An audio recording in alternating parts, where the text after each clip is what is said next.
और 1739 ईस्वी में इनकी मृत्यु हो गई। कहाँ पे हुई? वृंदावन में। किसने मारा? नादिर शाह के जो सिपाही थे, नादिर शाह के सिपाहियों ने टुकड़े टुकड़े कर दिए इनके।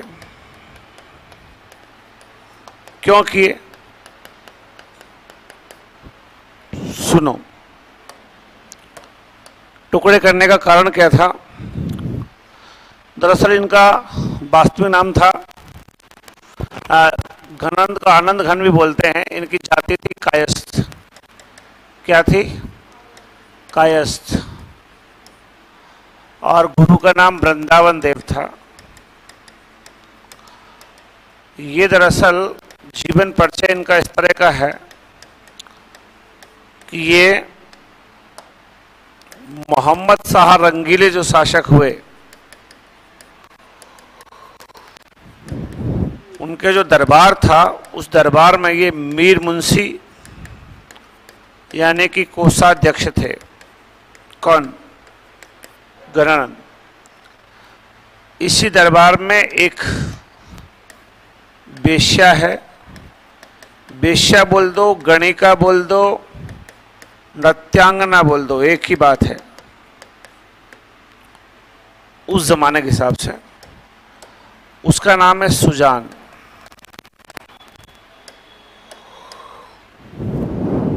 अब इसके बारे में अलग अलग कथाएं प्रचलित हैं।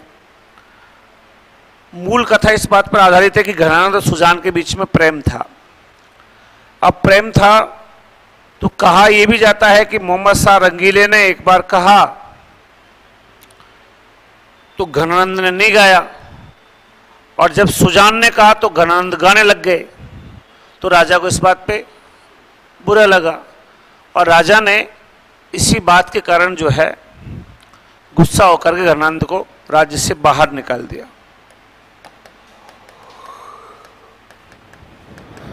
देश निकाला दे दिया। कुछ लोग ये भी कहते हैं कि साहब राजा कहने पे नहीं नाची और फिर घनानंद के कहने पे नाचने लगी। जो भी कारण हो, लेकिन सही कहानी यही मानी जाती है कि घनानंद ने सुजान के कहने पे गाया, राजा के कहने पे नहीं गाया। देश निकाला दोनों को दिया था, सुजान और घनानंद दोनों को, लेकिन ये पलट गई लास्ट टाइम पे। इसने तो राजा से माफी मांग ली और अकेला रह गया। कौन? घनानंद चला गया वृंदावन, वहीं रहा, सुजान को भूल नहीं पाया। कृष्ण का नाम क्या दे दिया? सुजान। भक्ति करी कृष्ण की, लेकिन उसको नाम क्या दे दिया? अब जब भी उसको हरे कृष्ण कहना हो तो हरे सुजान बोलेगा। ठीक है, ठीक है, जो कुछ भी हुआ इसके बारे में भी आपको बताएंगे कि प्रेम की पीर का कवि है, अंदर से रोता है, बिल्कुल हृदय की बात करता है। रामधारी सिंह दिनकर ने तो ये भी कहा था कि अपने आंसुओं से रोए, किराए के आंसुओं से नहीं रोए। तो वो बात अभी करते हैं अपन, लेकिन उससे पहले ये कि घनानंद जो है लास्ट में यहाँ पे रह रहा होता है और नादिर शाह जो है ना, उस नादिर शाह ने आक्रमण कर दिया किस पे? मोहम्मद शाह रंगीले पे। इसको गिरफ्तार करके ले जाया गया है। पूछा है पैसा कहाँ है? इन्होंने कहा मेरे पास कोई पैसा नहीं है, मेरा जो कोषाध्यक्ष था ना वो खुद ही संत हो गया। कौन? घनानंद। बोले वो कहाँ मिलेगा तुम्हारा कोषाध्यक्ष? तो वृंदावन चला गया। नादिर शाह के सिपाही ढूंढते ढूंढते आ गए। इन्होंने घनानंद से पूछा, जर जर जर, पैसा पैसा पैसा कहाँ है?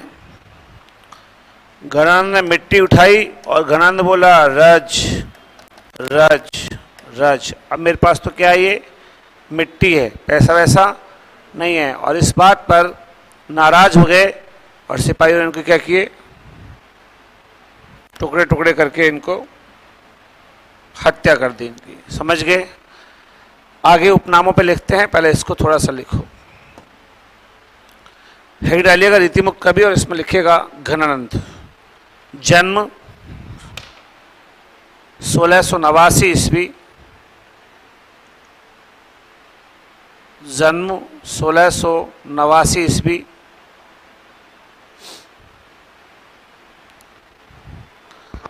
बुलंदशहर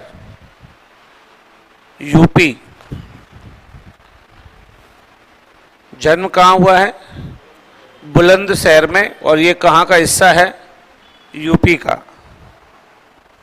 इसके बाद आगे लिखिएगा मृत्यु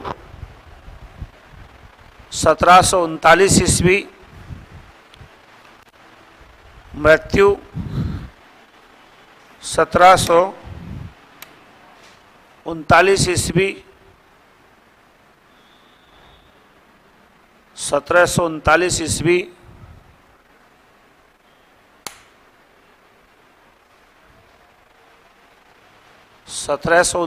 ईस्वी।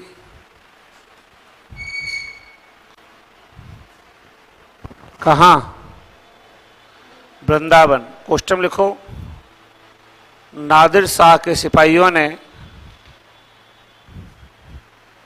नादिर शाह के सिपाहियों ने इनके टुकड़े टुकड़े कर दिए। नादिर शाह के सिपाहियों ने इनके क्या किया? टुकड़े टुकड़े कर दिया। इसके बाद लिखिएगा जाति। जाति कायस्थ। गुरु का नाम वृंदावन देव।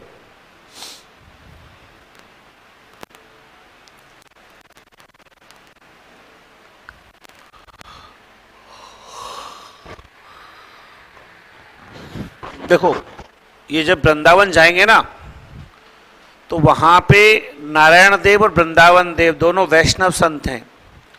उनके आश्रम जाकर रहेंगे तो कुछ जगह आपको नारायण देव का नाम भी या नारायण दास का नाम भी मिल सकता है गुरु के रूप में। बाकी वो दोनों एक ही थे। मैं परिचय में भी आगे लिखा दूंगा कि किसके पास जाके रहे थे। ठीक है, ये कहानी बाद में लिखेंगे। जीवन परिचय लिखो पहले। घनानंद मोहम्मद शाह रंगीले के दरबार में मीर मुंशी थे। घनानंद मोहम्मद शाह रंगीले के दरबार में मीर मुंशी थे। मोहम्मद शाह रंगीले के दरबार में क्या थे? मीर मुंशी थे।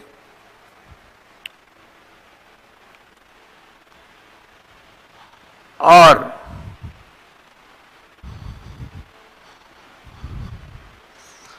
दरबार की नृत्यांगना, वेश्या या गणिका,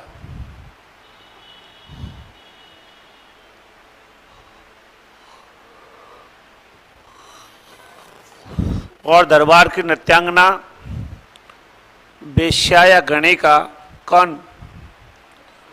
सुजान से प्रेम करते थे।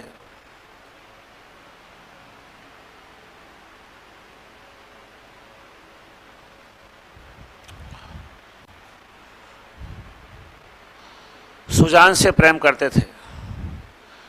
माना जाता है कि एक बार, माना जाता है कि एक बार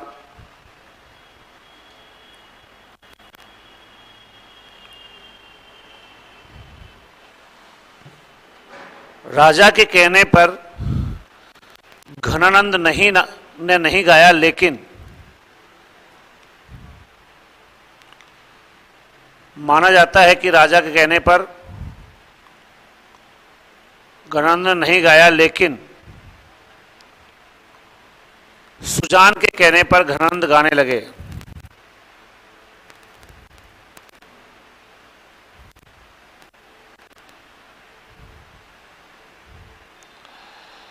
सुजान के कहने पर क्या? गाने लगे।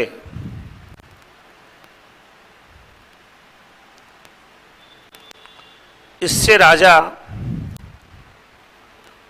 नाराज हो गए।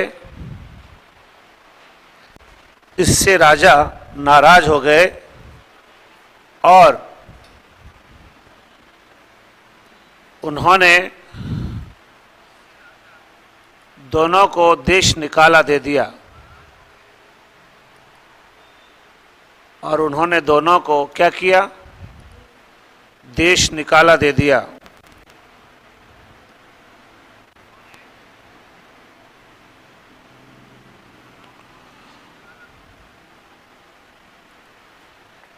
सुजान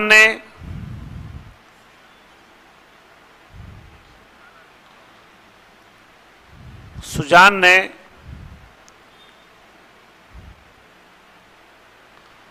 घनंद के साथ जाने से मना कर दिया। सुजान ने घनंद के साथ जाने से मना कर दिया, लेकिन अंत में घनंद अकेले ही चले गए।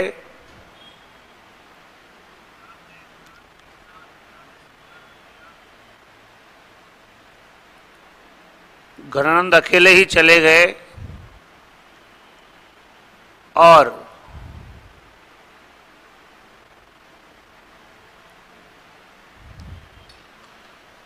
घनंद अकेले ही चले गए और वृंदावन में जाकर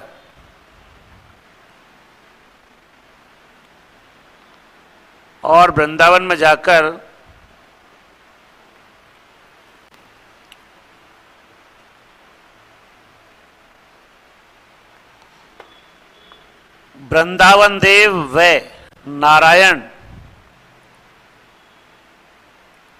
वृंदावन देव व नारायण देव से दीक्षा लेकर वहीं रहने लगे।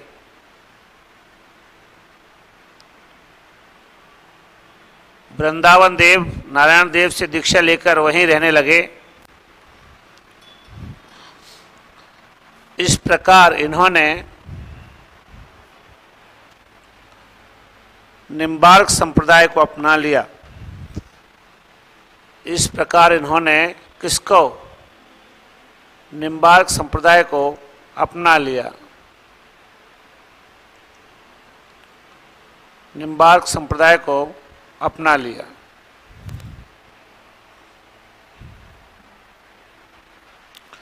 ये क्या हो गया? जीवन परिचय। अब मौत के बारे में थोड़ा सा लिख देते हैं। जब मोहम्मद शाह रंगीले पर नादिर शाह ने आक्रमण किया,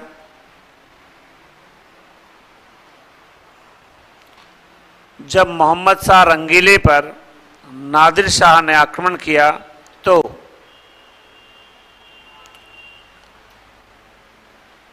जर कोष्टक में धन, जर कोष्टक में धन पाने के लिए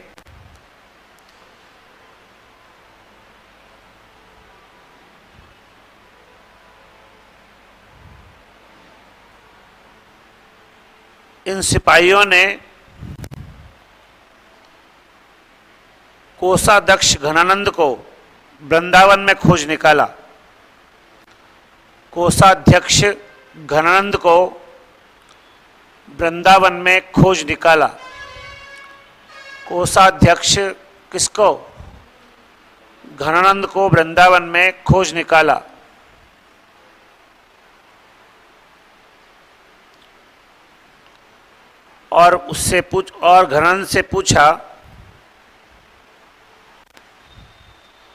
और घनानंद से पूछा, क्या पूछा?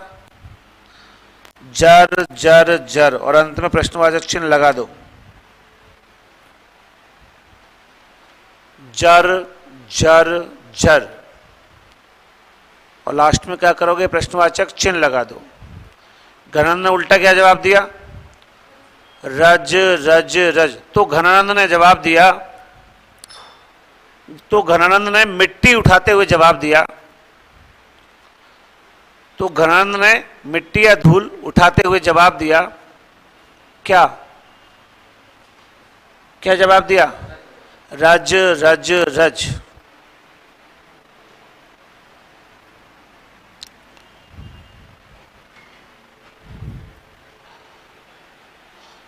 मतलब घनानंद ने साफ कह दिया, भैया मेरे पास तो मिट्टी है, धूल है, मैं तो संत हूं, मेरे पास कुछ नहीं है। क्वेश्चन लिख सकते हो, नाराज सिपाहियों ने मार डाला। नाराज सिपाहियों ने क्या किया? मार दिया।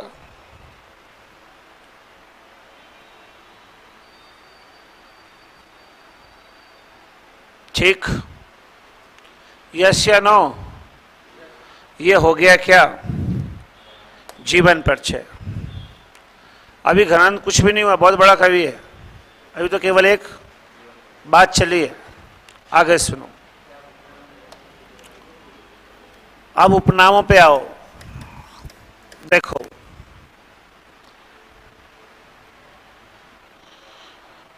अगर उपनामों की बात करें तो इनके बहुत सारे उपनाम हैं। क्या क्या? सुनो, प्रेम की पीर का कवि, लिखना मत, साक्षात रसमूर्ति, लाक्षणिक मूर्तिमत्ता,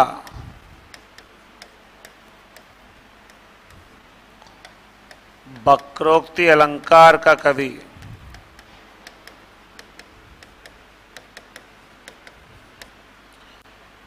रीतिकालीन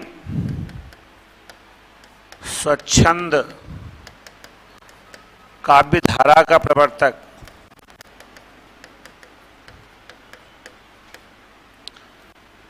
रीतिकाल का सर्वश्रेष्ठ कवि,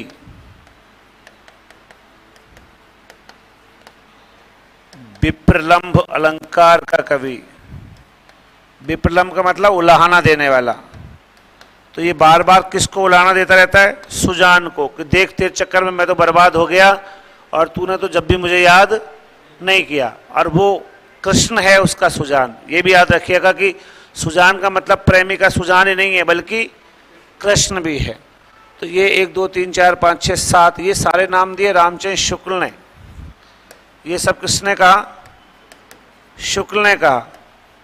अच्छा, घनानंद का वास्तविक नाम है ना, वास्तविक नाम इम्रे भंगा बताया गया है। क्या बता? देखो, वास्तविक नाम था आनंद घन, और एक इनका नाम इम्रे बंगा। क्या नाम? इम्रे बंगा। इम्रे बंगा ने बताया था ये नाम। इम्रे बंगा के अनुसार, इम्रे बंगा कौन है? इटली के एक विद्वान है के अनुसार। मतलब इटली के एक विद्वान है, उन्होंने बताया कि घनानंद का नाम क्या है? आनंद घन था। विद्वान का नाम क्या है? इम्रे बंगा, उन्होंने बताया। बाकी प्रेम की पीर का कवि, साक्षात रसमूर्ति, लाक्षणिक मूर्तिमत्ता, वक्रोक्ति अलंकार का कवि, रीतिकालीन स्वच्छंद काव्यधारा का प्रवर्तक, रीतिकाल का सर्वश्रेष्ठ कवि और विप्लंब। रीतिकाल का नहीं, रीति मुक्त। रीतिकाल का तो बिहारी है ना, रीति मुक्त सर्वश्रेष्ठ कवि है कौन? घनानंद। ये हम लिख सकते हैं, ये लिख दो आप।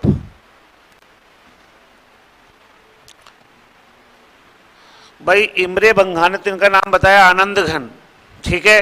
बाकी शेष नाम किसने दिए? रामचंद्र शुक्ल ने। शुक्ल भाई साहब बहुत कुछ बोलेंगे अभी इनके बारे में, बताता हूं।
ठीक, लिख लिया, आगे चलो।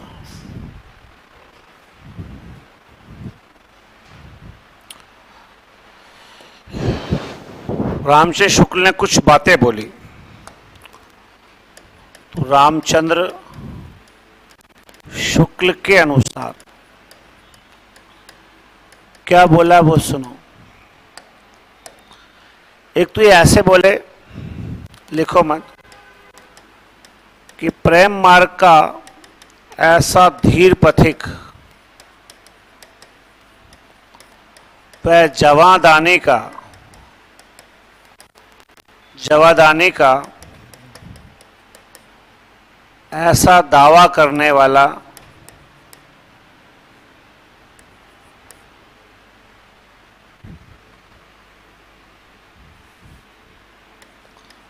प्रवीण धीर पथिक वह जवादानी का ऐसा दावा करने वाला कोई दूसरा कवि ब्रज भाषा में नहीं हुआ। किसने कहा है? शुक्ल ने, कि मैं जवान हूं और मुझे अपनी प्रेमिका की याद आती है, इसको खुलेआम बोलने वाला ऐसा कोई दूसरा कवि ब्रज भाषा में नहीं है। जैसा कौन था? घनानंद। ठीक है। प्रेम की अनिर्वचनीयता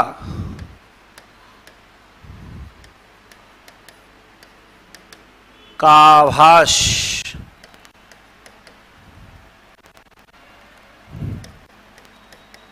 घनानंद के विरोधाभासों से होता है। घनानंद ने विरोधाभासों से दिया है, मतलब इसके काव्य में विरोधाभास अलंकार भी है। प्रेम अनिर्वचनीय होता है, प्रेम कभी पुराना नहीं होता है। आपने वो कहानी पढ़ी ना, उसने कहा था,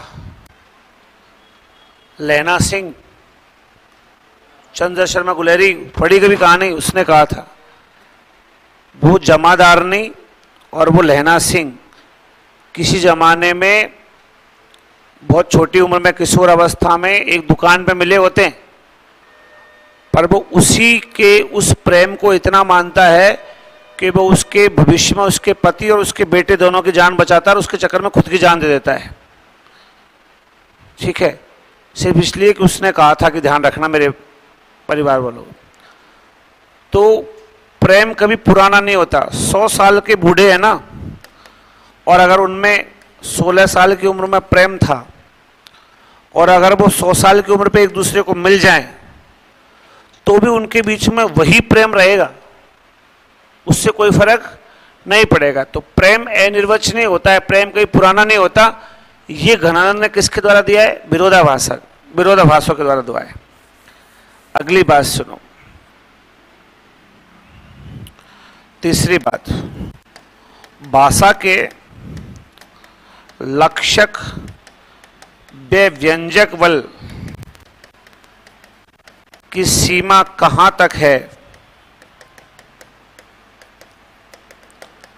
इसकी पूरी समझ इन्हीं के पास थी। यानी भाषा में कहां तक लक्षणा शब्द शक्ति और कहां तक व्यंजना शब्द शक्ति का प्रयोग हो सकता है, ओवर नहीं हो जाए। जैसे बिहारी ओवर कर देता है ना कि ठंड में रजाई ओढ़ के गीली करके जा रही हैं, तो वो क्या था? ओवर। तो इतना नहीं, जितना दिख सके आटे में नमक, उतना कहां तक प्रेम को पहुंचा जा सकता है, इसकी पूरी समझ किसको थी? घनानंद को। और चौथी बात, जो कुछ है वह भीतरी हलचल ही है, इनकी भाषा मौन मधी पुकार है। तो ये एक प्रश्न बनता है इंपॉर्टेंट, कि घनानंद की भाषा को मौन मधी पुकार किसने कहा है? तो रामचंद्र शुक्ल ने कहा है कि इनकी भाषा क्या है? मौन मधी पुकार है, मतलब अंदर ही अंदर की पुकार है, क्योंकि बाहर से तो वो किसी से बात कर नहीं पा रहा था, सुजान तो उससे दूर थी। अभी ये भी मुझे लिखाना है कि भाषा की लाक्षणिकता, बाग्भग्दिता और वक्रोक्ति का कुशल प्रयोग इसने किया है, और सहजता के साथ वचन वक्रता कैसे लगाई जाती है, वक्रता होता है, वक्रोक्ति संप्रदाय है, उसमें एक होती है शब्द वचन वक्रता, बातों के द्वारा किसी को फंसाना। तो उसमें वचन वक्रता और सहजता दोनों एक साथ कैसे मिल जाए, मतलब बात नॉर्मली कहना, जैसे कोई व्यक्ति है उससे कह दो कि आप कह दो कि हाँ हाँ तू तो भाई बहुत ही ज्यादा सीधा है। जैसे कोई कह दे कि मैं सज्जन हूं तो दूसरा कह दे तू, और तेरे बराबर सज्जन तो दुनिया में नहीं है। तो ये क्या है, वचन वक्रता। तो ये जो चीजें हैं ना, इनको सहजता के साथ कहना किसके पास है, घनानंद के पास है। रामदास जी दिनकर कहेंगे कि साहब विरह तो घनानंद की पूंजी है, और ये अपने आंसुओं से रोए, किराए के आंसुओं से नहीं रोए, मतलब अंदर से रोने वाला कवि है। एक बात आप जरूर ये याद रखना कि मैंने आपको प्रेम की पीर का कवि बताया घनानंद, रामचंद्र शुक्ल के अनुसार। रामचंद्र शुक्ल ने प्रेम की वेदना का कवि जायसी को कहा है। प्रेम की वेदना कवि किसको कहा है? तो आप ऊपर जो हाशिया या कहीं अलग जगह रहती है ना, वहां कहीं भी ये बात लिख दो कि रामचंद्र शुक्ल ने प्रेम की वेदना का कवि जायसी को कहा है। पहले तो ये बात लिख दो कहीं भी, रामचंद्र शुक्ल ने प्रेम की वेदना का कवि जायसी को कहा है, ये बात कहीं पे भी लिख दो।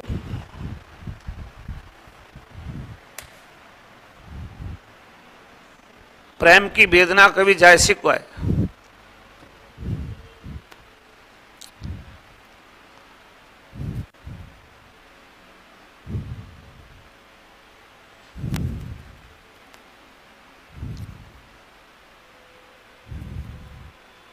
ठीक, अब मैं आपको पहले ये आप लिख लो, फिर मैं वो बात दिखा दूंगा। एक लाइन और बच रही है अभी शुक्ल की कुल मिला के, बाद में लिखा देंगे। ये लिख दो पहले, रामचंद्र शुक्ल के अनुसार। कोटेशन लाइंस पूछी जाती है आजकल।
ठीक है।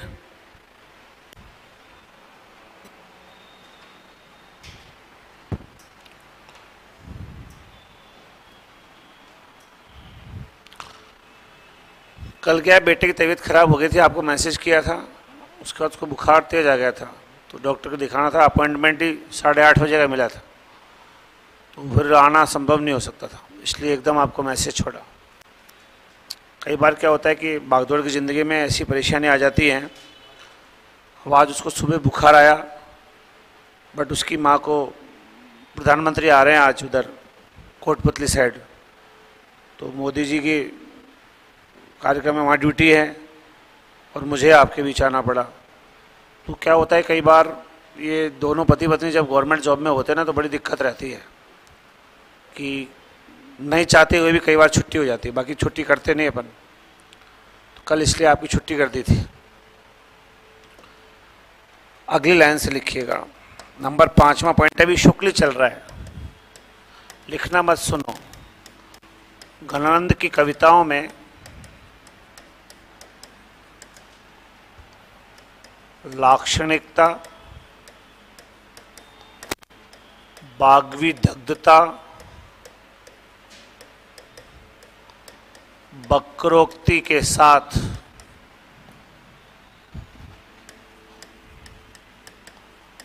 अलंकारों का कुशल प्रयोग है।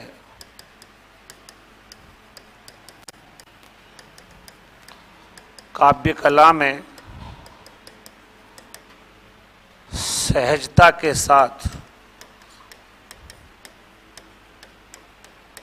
वचन वक्रता का अद्भुत मेल है। ये बात यहाँ तक कौन था? रामचंद्र शुक्ल। और उसके बाद रामधारी सिंह दिनकर के अनुसार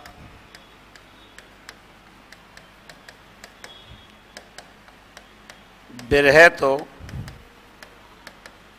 घनानंद की पूंजी ठहरा, बे खुद के आंसुओं से रोए हैं।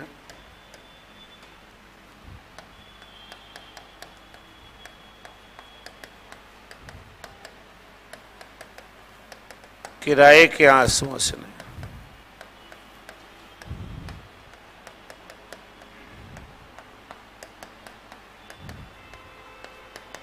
ठीक।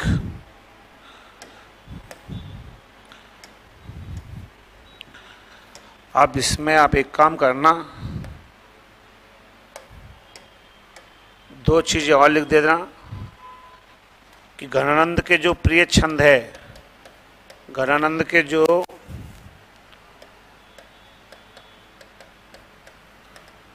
प्रिय छंद है वो तो है कवित्व और सवैया। और आपसे पूछ ले कि प्रिय प्रतीक कौन है जिनको बार बार यूज करता है, तो एक तो चातक पक्षी है और एक बादल है। 2 को बार बार यूज करता है। किस किस को? चातक पक्षी। और चातक पक्षी प्यासा मर जाएगा, लेकिन स्वाति नक्षत्र में जो बूंद गिरती है ना ऊपर से, उसी को पीता है रास्ते में। जमीन का पानी नहीं पीता, चाहे प्यासा मर जाता है। ऐसे ही घनानंद है, चाहे सब कुछ बुरा हो गया लेकिन प्रेम किससे अखंड बना रहा? सुजान से, उसको भूला नहीं। ठीक है।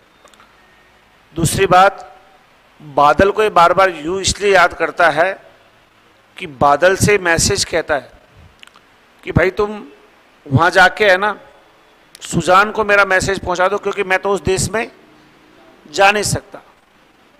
भाई मैं तो वहां पे घनानंद जीवन दायक हो, कब हूँ को पी रही है परसो, कब हूँ बाबिसासी सुजान के आंगन, लिया सुबाई नहीं बरसो। घनानंद जीवनदायक हो, ओ जीवनदायक। जीवनदायक किसको बोला गया? बादलों को। कब हूँ को पीर ही है परसो, तुम भी मेरी पीड़ा को कभी हृदय में धारण करो। कब हूं बा बिसासी सुजान के आंगन ले असवैन ही बरसो। ये जो आंसुओं की बरसात मेरे यहाँ होती है ना, कभी उनको ले जाओ और कहाँ पे जाके बरसो? सुजान के आंगन में। किसके में? सुजान के आंगन में, यानी कि बादलों से भी कहता है। ठीक है, मैं भी आपको घरानंद की बहुत सारी पंक्तियां बताऊंगा, और अगर आपसे कोई पूछ ले कि काव्य भाषा कैसी है घरानंद की, तो शुद्ध है, साहित्यिक है और परिमार्जित ब्रज है। मतलब एक एक शब्द है ना, वो बहुत छटा हुआ, बहुत लेवल का है। घरानंद का हल्के शब्द नहीं है इसके पास, एकदम छटे हुए साहित्यिक शब्द है। ठीक, तो ये सारा आप लिख दीजिएगा। पहले ये लिखो, फिर ये दिनकर लिखो, फिर ये शेष लिखो।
हो गया, बताइए। ठीक है, इसके बाद अब हेडिंग डालते हैं घनानंद की प्रमुख रचनाएं।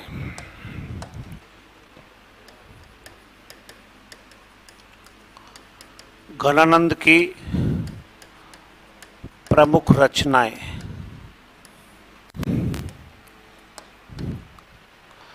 घनानंद की प्रमुख रचनाएं।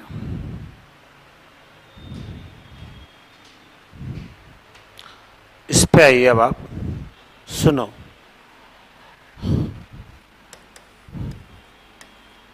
इश्क लता नाम क्या है? अभी रुक जाओ, लिखना मत। नाम क्या है?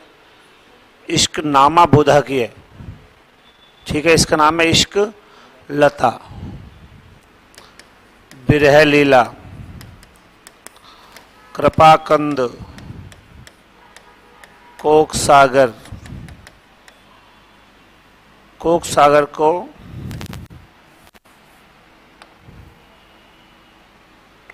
सागर कोक भी बोलते हैं। रस केली वेली, वियोग वेली, सुजान हित, इसको सुजान सागर भी बोलते हैं। प्रेम सरोवर, प्रेम पद्धति,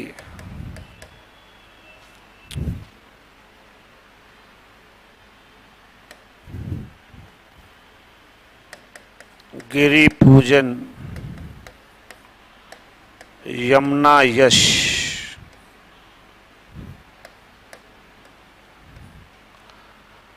1 2 3 4 5 6 7 8 9 10 11।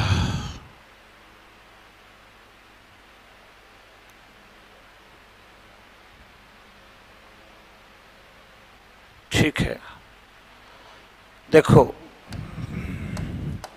इश्क लता को आपको याद करना पड़ेगा, क्योंकि इश्क नामा से तुलना की जाती है तो चूक जाते हैं लोग। इसको आपको याद करना पड़ेगा क्योंकि सबसे ज़्यादा फेमस पंक्ति यही है। कौन सी? और अगर आप आज के ज़माने में देखोगे तो घनानंद कवित्त के नाम से मिलते हैं। कितने? किस नाम से? घनानंद कवित्त के नाम से। ये भी है। 12 रचनाएं हो गई। जो भारतीय नरेशचंद्र है वो इन सब रचनाओं का संकलन करेंगे सुंदर तिलक के नाम से, और विश्वनाथ प्रसाद मिश्र इन सब रचनाओं का संकलन करेंगे घनानंद ग्रंथावली के नाम से। 2 लोगों ने इनका संकलन किया है। प्रेम सरोवर, प्रेम पत्ती, गिरिपूजन, यमुना यश, घनानंद कवित्त, इनको कोई नहीं पूछने वाला। इनके पूछने की संभावना थोड़ी थोड़ी है। मेनली 2 रचना याद रखने, कौन कौन सी? इश्क लता और सुजान हित या सुजान सागर। मैं नहीं। अच्छा, इसमें भी एक बात है, अगर आपसे कोई कह दे सुजान विनोद, सुजान चरित्र, सुजान विलास, सुजान विलास सोमनाथ की है, सुजान चरित्र सूदन की है, और सुजान विनोद देव की है। इनमें भी साथ में क्या लग रहा है? सुजान। और सुजान हित या सुजान सागर ये किसकी है? घनानंद की। याद रह जाएगा थोड़ा थोड़ा। फिर पंक्तियों पे आते हैं, पहले आप लिखो थोड़ा सा। घनानंद की प्रमुख रचनाएं। नंबर 1 इश्क लता। इश्क लता।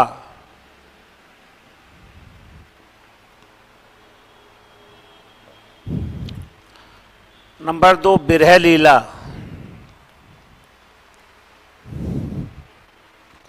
अब देखो, बिरह लीला में एक बात है, ये ब्रजभाषा में तो है लेकिन इसमें फारसी छंद का प्रयोग किया गया है। कौन छंद का? तो आप एक लाइन लिख दो, ब्रजभाषा में है किंतु फारसी छंद का प्रयोग है। ब्रजभाषा में है किंतु फारसी छंद का प्रयोग है।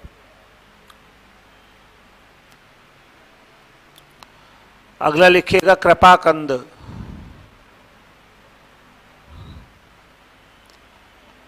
कृपाकंद।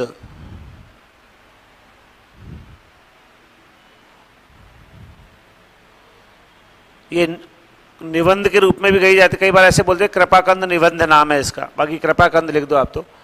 कोक सागर को एक नाम बोलते हैं सुजान कोक, सुजान कोक।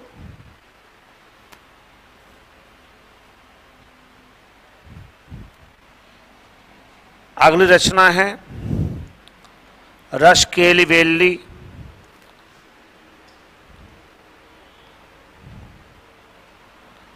रस केली वेली।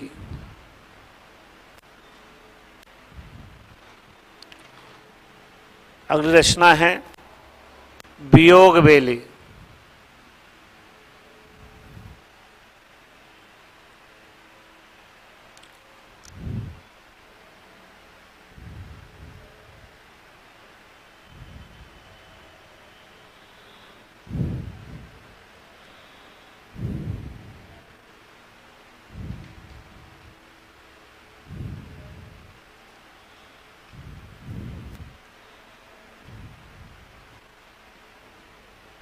वियोग वेली के बाद लिखो सुजान है सुजान सागर, इसमें लिख दो, थोड़ा सा लिख दो ना।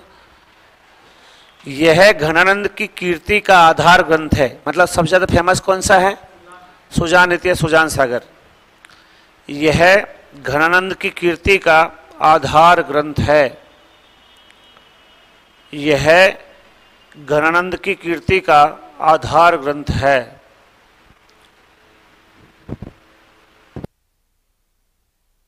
घनानंद की कीर्ति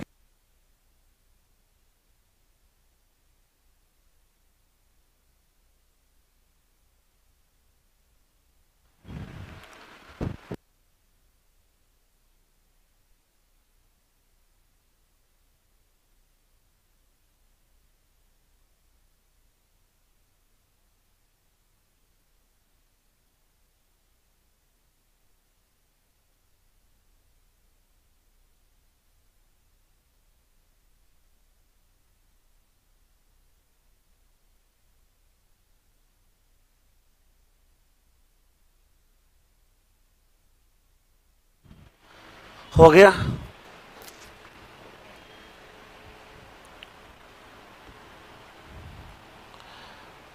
आगे लिख दो प्रेम सरोवर, प्रेम पद्धति, गिरि पूजन, यमुनायस, घनानंद कवित्त।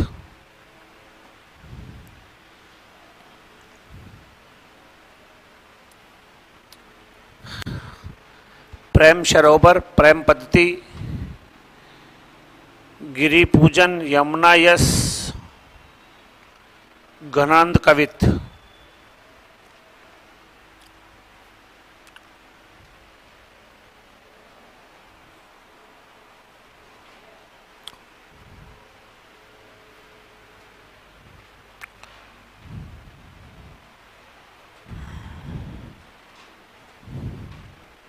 ठीक, इसके बाद नोट लगा के वो बात लिख दो। क्या संकलन करने वाले लोग हैं ना? नोट लगा लिख दो। घनानंद की रचनाओं का संकलन भारतेंदु हरिश्चंद्र ने, घनानंद की रचनाओं का संकलन भारतेंदु हरिश्चंद्र ने सुंदर तिलक नाम से किया है। घनानंद की रचनाओं का संकलन भारतेंदु हरिश्चंद्र ने सुंदर तिलक नाम से किया है। सुंदर तिलक नाम से किया है। और दूसरा लिख दो घनानंद की रचनाओं का संकलन पंडित विश्वनाथ प्रसाद मिश्र ने, घनानंद की रचनाओं का संकलन विश्वनाथ प्रसाद मिश्र ने किस नाम से? घनानंद ग्रंथावली नाम से किया है।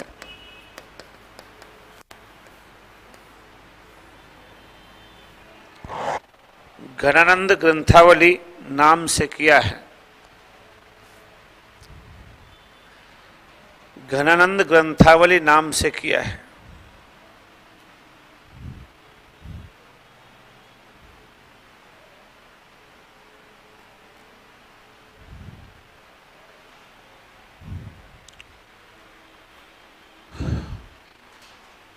इसके बाद आपने लिखा है ना, घनानंद खुद के आंसुओं से रोए, किराए के आंसुओं से नए रोए, दिनकर की पंक्ति है। तो ऐसे क्या थे उसके शब्दों में, जाल क्या था ऐसा?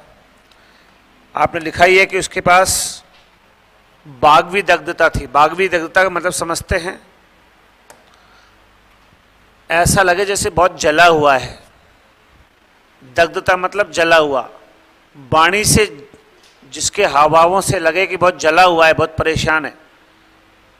तो वो क्या गुण थे, उसकी कुछ पंक्तियां अपन लिख देते हैं। आप लिखिएगा घनानंद की प्रसिद्ध पंक्तियां। घनानंद की प्रसिद्ध पंक्तियां।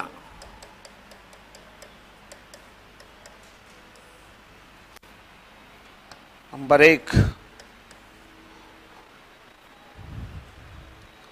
देखो सारी दुनिया है ना प्रेम को बताती है कठिन। अगर आप कबीर को पढ़ेंगे तो वो कहेगा कि यह घर तो है प्रेम का, खाला का घर नाई, शीश उतारे भुई धरे तब बैठे घर माए। ये खाला का घर नहीं है, मौसी घर नहीं है, प्रेम का घर है।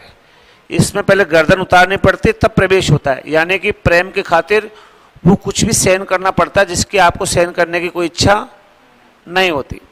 ठीक है, तो ये कठिन बताया प्रेम को किसने? कबीर ने।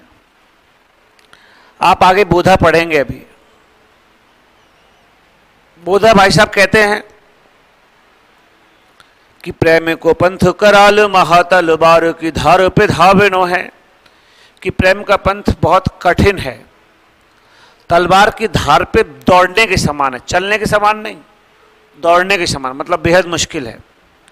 केवल एक ही व्यक्ति हुआ है, कौन? घनानंद, जो कहता है कि प्रेम बहुत सीधा है, प्रेम का मार्ग बहुत सरल है। बस एक ही बात है कि यहाँ पे जो कुछ है वो सीधा सीधा बोलो, झूठ छल कपट से दूर रहो, प्रेम में कोई दिक्कत नहीं आती। ठीक है, अति सुदो स्नेह को मार्ग है,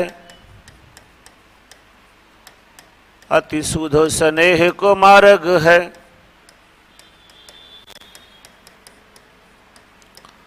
जहां ने कुसयानप बाक नहीं।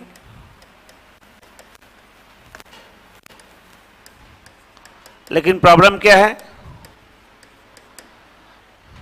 ने कुसयानप, जहां ने कुसयानप बाक नहीं। बाक मतलब तिरछा, थोड़ा भी तिरछा चलना और थोड़ा भी शाना बढ़ना पसंद नहीं है। किसमें? प्रेम में। थोड़ा घुमा के बोलना, थोड़ा सा शाना बनना, होशियार बनना, सयाना बनना, ये पसंद नहीं है प्रेम में। प्रेम में सीधा सीधा बोलो तो दिक्कत नहीं होगी। जहां सांच चले तजी आप निपो, जहां सांच चले तजी आप निपो। जहां सांच की चलती है, अपने पराये को भूल जाते हैं कि मेरा ये पराया, उसके चक्कर में झूठ बोल दे। नहीं, जहां किसकी वैल्यू है? सांच की, सच्चेपन की वैल्यू है, अपने पराये को भूल जाते हैं। झिझके कपटी, और प्रेम में कौन झिझकता है? झिझके कपटी, और प्रेम में कौन झिझकता है? जो कपटी होता है, निशंक नहीं।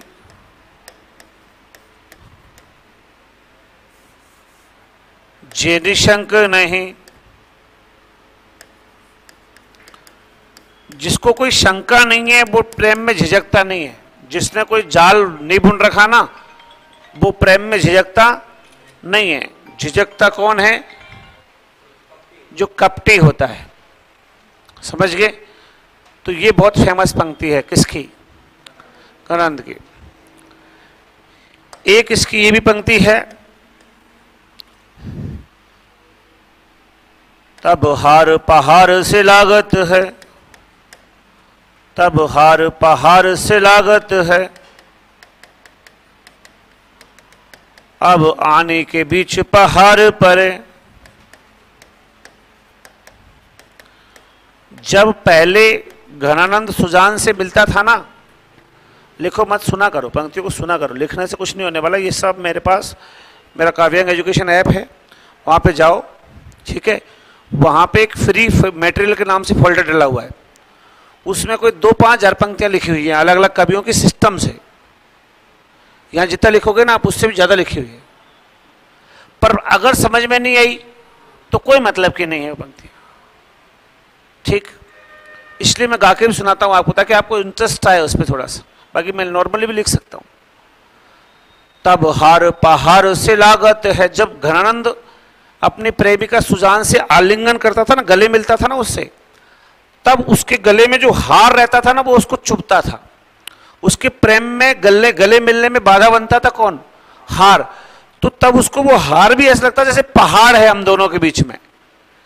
तब हार पहाड़ से लागत है, अब आने के बीच पहाड़ परे। और अब तो सच में ही दोनों के बीच एक्चुअल में पहाड़ है। अब तो वो वृंदावन में है, वो रंगीले के दरबार में है, अब तो सच में दोनों के बीच में क्या है? पहाड़ है। तीसरी बात सुनो, लोग तो लागी कवित्व बनावत, मोहि तो मेरे कवित्व बनावत। लोग तो लागी कवित्व बनावत,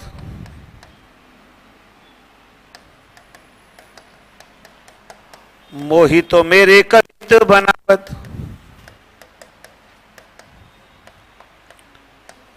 लोग तो है ना खुद कवित्व बनाने में लगे हुए हैं, कविताएं बनाने, कवित्व जो छंद है उस बनाने में लगे हुए हैं, जबकि मुझे तो मेरे कवित्व ही बना रहे हैं। मैं आपसे ऐसे कह दूं कि लोग कविता बनाने में लग रहे हैं लेकिन मुझे तो कविताएं बना रही है। मतलब मेरी वैल्यू किससे हो रही है? कविताओं से। यानी मुझे तो कौन बना रहा है? कविता। जबकि लोग क्या कर रहे हैं? खुद कविता बना रहे हैं। तो ऐसे ही कहता था कि लोग तो दिन भर कवित्व बनाने में लगते हैं, जबकि मुझे तो मेरे ही कवित्व बना रहे हैं। मैं कवित्व नहीं बना रहा, कवित्व बल्कि मुझे बना रहे हैं। ऐसे हरिओद ने लिखा था ना कि कविता करके तुलसी न लसे, कविता लसी पा तुलसी की कला। कविता करके तुलसी खुश नहीं हुए, कविता खुश हो गई कि मुझे तुलसी ने लिखा है। जैसे भारत रत्न ना, उसको पाके अटल जी खुश नहीं हुए, भारत रत्न अवार्ड खुश हो गया कि मुझे अटल बिहारी जैसे के हाथ में दिया गया है। मतलब जो अच्छे लोग होते हैं ना उनसे वो सम्मान भी और इज्जत पाता है। समझ गए?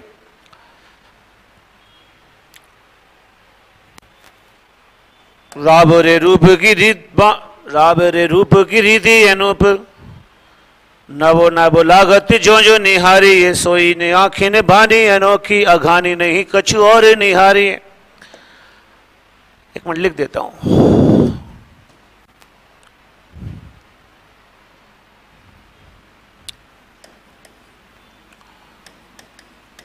राव रे रूप की रीति अनूप,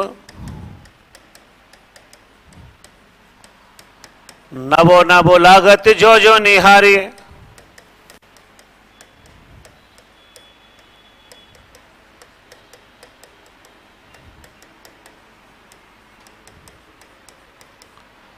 त्यों ने आँखी ने बानी अनोखी, अघानी नहीं कछु और निहारी।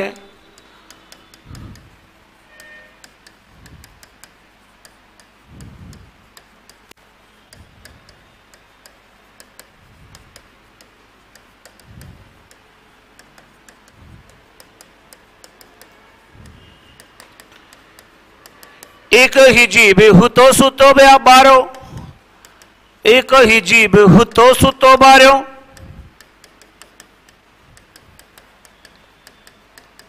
घनानंद सोचे संकोच सहारी।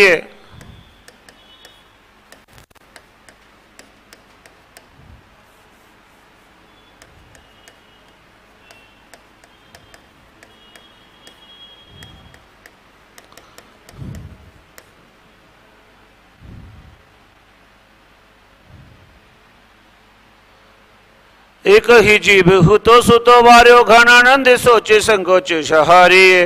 रोकी रहे न दहे घन आनंद, बाबेरी रिझ के हाथ न हारी। रोकी रहे न दहे घन आनंद,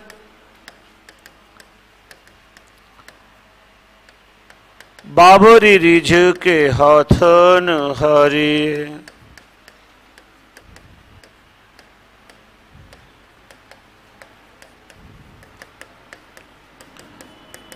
कारिकूर कोकिला काहे कुबेर काटती, रिकू की कुकी तू ही तो करे जे किन कोरिले।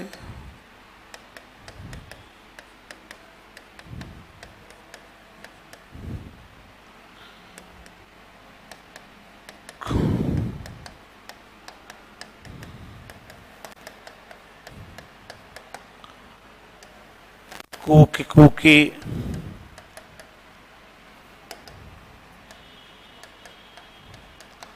तू ही करेजे की निकोर ले,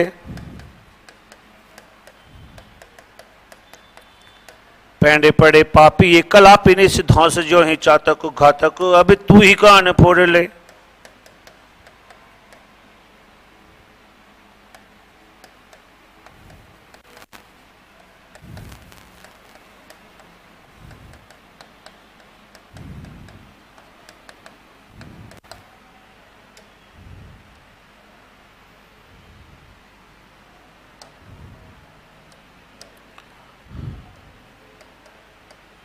चातक घातक अब तू ही कान फोड़ ले। समझ में आया?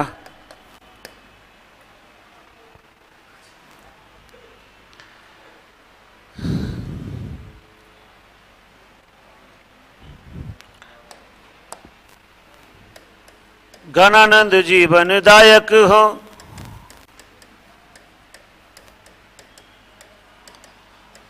कब हूँ कुपी रही है परसो, कब हूँ बबिसासी सो, जाने के आंगन ले असुबाई नहीं बरसो।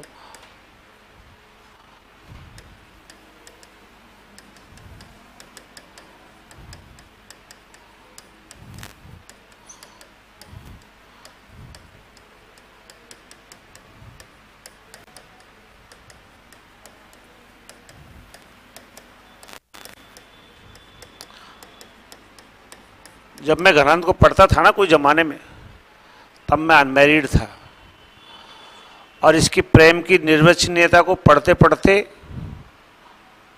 कई बार आंसू आ जाते थे। इतना जटिल प्रेम है इसका, तर्कपूर्ण प्रेम है इसका। और आजकल के बच्चों को ये सब नहीं पढ़ना। आजकल के बच्चों को क्या पढ़ना है? कहाँ जन्मा, कहाँ मरा और कौन कौन सी रचनाएं लिखी। और ये काम हिंदी शिक्षक की आवश्यकता नहीं, ये तो हिस्ट्री वाला ही पढ़ा देगा। भाई हिस्ट्री में आप अगर भक्ति आंदोलन पढ़ोगे तो वो हिस्ट्री टीचर बता देगा कि कहाँ पे जन्मा और कहाँ पे मरा और कौन कौन सी रचनाएं तुलसीदास ने लिखी या मीराबाई ने लिखी या जाम्बोजी ने लिखी, वो तो बता देगा। पर फिर भी आपको ये महसूस नहीं होगा कि आपने साहित्य पढ़ा है, क्योंकि वो साहित्य नहीं पढ़ा रहा, वो क्या पढ़ा रहा है? हिस्ट्री। तो जब यही पढ़ना है ना कि कहाँ जन्मा और कहाँ मरा और कौन कौन सी रचनाएं लिखी, तो ये सब तो हिस्ट्री वालों से पढ़ लो, हिंदी टीचर की आवश्यकता नहीं है। हिंदी टीचर तो यहीं पे दिखता है, जब वो बोल रहा है ना आपके सामने, तो एक एक शब्द में तिल मिला जाते हैं कि उसके बाद क्या हुआ है। जैसे लिखा है ना ये, अब इसको आप याद करो। रावरे रूप की, और फिर बड़े इंटरेस्ट से गाओ उसको, ऐसा गाओ जैसे तुम ही गणानंद हो, तब लगेगा कि आपके अंदर साहित्य समाया है। रावरे रूप की रीति अनूपी, नवो नवो लागत जो जो निहारिये, त्यो इन्हें आंखी ने बानी अनोखी, अघानी नहीं कछु और निहारिये। एक ही जीव हुतो सुतो बार्यो, घनानंद सोच संकोच सहारिये, रोके रहे न दहे घन आनंद, बावरी रिझ के हाथ न हारिये। अब पूरा निचोड़ आ रहा है समझ में। अर्थ पता हो तो मजा आ जाता है पढ़ने में, नहीं हो तो पता नहीं क्या लिख दिया। इसलिए साहित्य के लिए साहित्य के टीचर आने चाहिए। और हमारे राजस्थान की ये विडंबना है कि बहुत कम साहित्य पढ़ाया जाता है हिंदी में। हिंदी में इतिहास पढ़ाया जाता है, हिस्ट्री पढ़ाई जाती है, हिंदी नहीं पढ़ाई जाती। जबकि बिना पंक्तियों के आपको ये पता ही नहीं है ना, इसके भाव पता नहीं है, तो आपको कथन निष्कर्ष के प्रश्न निकालने में दिक्कत आएगी। अगर यही आ गया कि रामचरितमानस किसने लिखी, तो तुलसी ने लिखी, ये तो लिख दोगे। लेकिन अगर यह आ गया कि रामचरितमानस के फला कांड की मार्मिक विवेचना क्या है, उस कांड का भाव क्या है, वैश्विक भाव क्या है, तो बड़ी दिक्कत हो जाएगी। इसलिए साहित्य में अच्छे लोगों से पढ़ना चाहिए।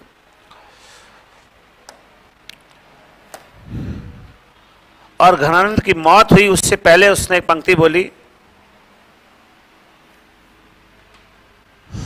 चलो पहले एक काम करो, एक पंक्ति और लिखानी है अभी, तो पहले एक एक पे आओ आप। ये समझ में आ गया, ये समझ में आ गया, ये भी समझ में आ गया था ना। तो पहले तो इन तीन को लिखो, फिर चौथे को समझाता हूं।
भाई एक ही कवि बार बार अपना नाम थोड़ी बताएगा कि मैं घनानंद लिख रहा हूं, तो इसमें ऐसे करना था इसको।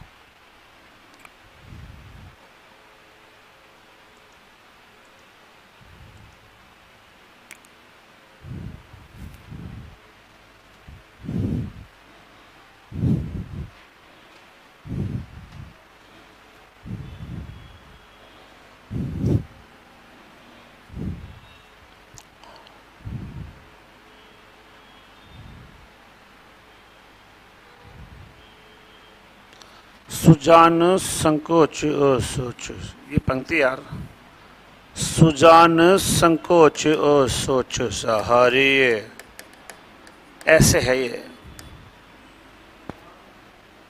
संकोच और सोच सहारे। सुजान थोड़ा सा सोचो और संकोच को त्याग करके जो कुछ भी है उसको निभाओ, इसका मतलब ये हुआ। पंक्ति टोन में नहीं आ रही। एक ही जीव हुतो सुतो बारो, सुजाने संकोच ओ सोच सहारी। अगर ऐसे बोले ना सुजान संकोच, तो वो थोड़ा खिंच जाता है पहले ही, समझ गए। फिर सोच सहारी है।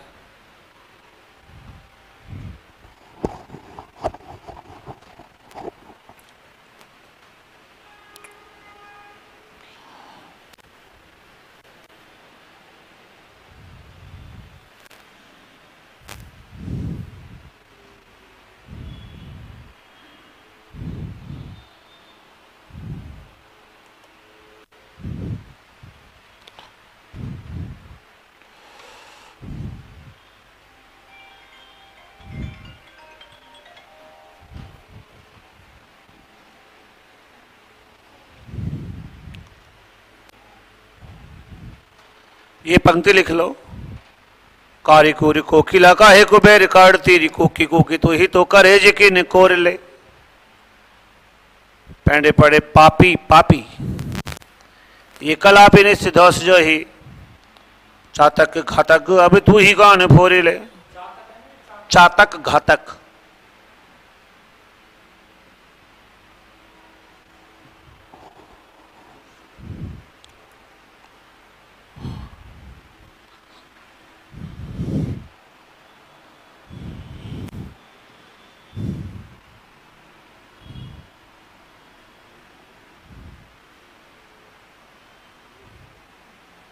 ठीक अर्थ सुनो, समझ में आ जाएगा। राबरे मतलब आपके, राबरे मतलब आपके रूप की तो रीति अनोखी है। आपका रूप है ना, उसकी तो रीति कुछ अलग ही है। क्यों? क्योंकि जिसको एक बार देख लेते हैं ना, उसको बार बार देखने का मन नहीं करता, ठीक है।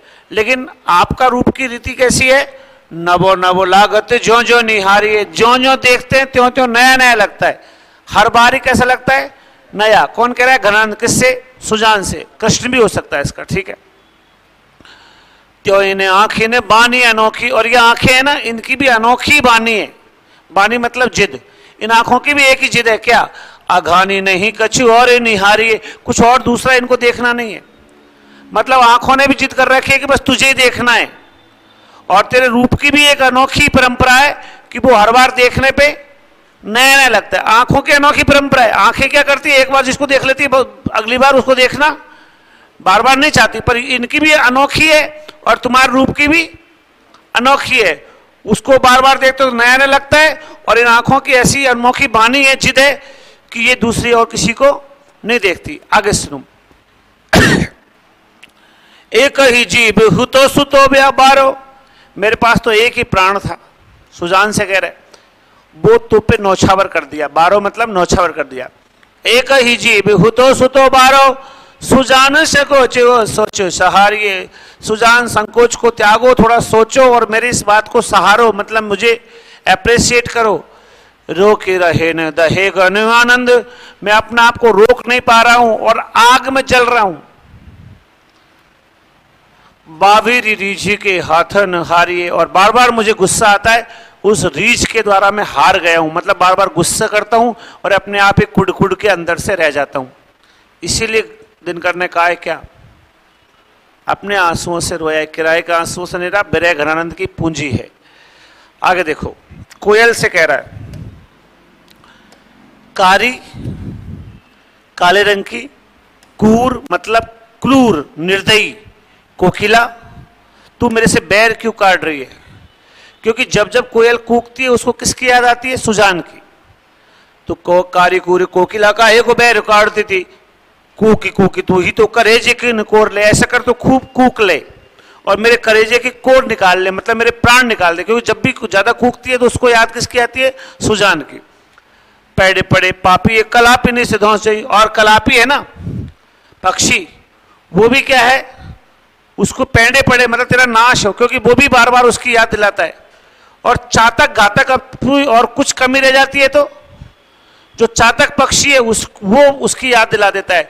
तो वो भी क्या कर रहा है? उसके कान ही फोड़ रहा है, बार बार उसके कूक चातक की आवाज आती है, उसको बार बार वो आवाज उसको बुरी लगती है, क्योंकि वो चिड़ा हुआ है, बिना सुजान के उसको वो याद आती है उस बात की। ठीक है, आगे सुनो। बादलों से कह रहा है, कौन? घनानंद, कि ओ बादलो, जीवनदायक का मतलब बादल, गणानंद जीवनदायक हो, कबहू के पीर हिये परसो। ये पीर है ना, पीड़ा, इसको लेके कभी दूसरे जगह भी जाओ और कहो, कभी वो जो विश्वासघात करने वाली सुजान है ना, उसके आंगन में जाके क्या करो? बरसो। वहां पे मेरे आंसू क्यों आते हैं बार बार? कभी उसके भी तो आंसू आए। ठीक है। और एक पंक्ति है, आदर चले हैं आन करके प्राण प्यान, आदर चले हैं आनी करके प्यान प्राण, चलन चाहत ये संदेशो ले सुजान को।